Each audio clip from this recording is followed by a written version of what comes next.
இல்லை என்ன விஜய்க்காக பேசுகிற, சீமானுக்காக பேசுகிற, எனக்காகவும் ஒரு வீடியோ பேசுகிற, நீ பேசணும். டிஎம்கே பற்றியா? டிஎம்கே பற்றி என்ன பேசுறது? எதனால் நீங்கள் வந்து இந்த எலெக்ஷனில் தோத்தீங்க அப்படின்னு சொல்லி என்ன பேசலாமா? மேக்சிமம் டிவிக்கே வந்து எவ்வளவோ குற்றச்சாட்டை அவங்க மேலே வச்சுக்கிட்டே இருந்தாங்க. இந்த கரூர் இன்சிடெண்ட்டில் கூட இருக்கலாம். ஆனால் நீங்கள் வந்து ரொம்பவே அசால்ட்டாக ஒரு அரகந்தாக எடுத்துக்கிட்டீங்க என்னன்னு தெரியல. ஆனால் ரொம்பவே அசால்ட்டாக அதை விட்டுட்டீங்க. எப்படின்னா அவங்க வந்து எவ்வளோ குற்றச்சாட்டு எங்கள் மேலே தப்பு இல்லை அப்படின்னு அந்த கரூர் இன்சிடெண்ட்டில் டிவிகே சைட்லேருந்து சொல்லுவாங்க.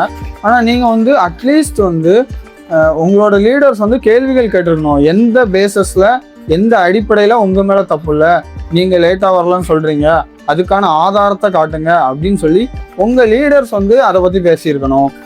அடிக்கடி உங்கள் மேலே குற்றச்சாட்டு வைக்கும் போதெல்லாம் நீங்கள் மௌனமாகவே இருந்தீங்க. மௌனம் இருந்ததுனால என்னவா மாறிடுச்சு அப்படின்னா, அது மௌனத்தின் அடையாளம் சம்மதம் அப்படிங்கிற மாதிரி மாறிடுச்சு. நீங்கள் அதுக்கான பதிலை சொல்லியிருக்கணும். நீங்கள் மேபி புதுசாக வந்தவங்க அப்படின்னு சொல்லி அவங்கள மதிக்காமல் கூட இருந்திருக்கலாம், எப்படி வேணா இருந்திருக்கலாம்.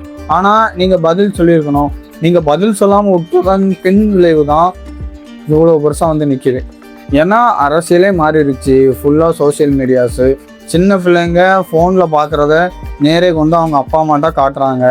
அவங்களும் ஃபோன் மூலமாக என்னென்ன நியூஸ் வருது அப்படின்னு எல்லாத்தையுமே தெரிஞ்சுக்கிறாங்க. முன்னாடி அப்படி இல்லை. நியூஸ் சேனல்ஸை வச்சு கவர் பண்ணிடலாம். அவங்களுக்கு தேவையான நியூஸை மட்டும் போட்டுட்டு மற்ற நியூஸை இக்னோர் பண்ணிடலாம். ஆனால் இப்போ அப்படி கிடையாது. சோசியல் மீடியாஸில் வருது, அதை கொண்டு அந்த பிள்ளைங்க அவங்க அப்பா அம்மாட்டா காமிக்குது, இப்படிலாம் பிரச்சனை இருக்குது அப்படின்னு சொல்லிடுறாங்க. ஸோ எல்லாருக்குமே என்னென்ன பிரச்சனை இருக்குது அப்படின்னு எல்லாருக்குமே தெரிஞ்சிருது ஓப்பனாக. ஸோ இடத்துல நீங்கள் பேசாமல் விட்டதுனால உங்களுக்கு மிகப்பெரிய ப்ராப்ளம் வந்துச்சு அப்படிங்கிறதான் உண்மை.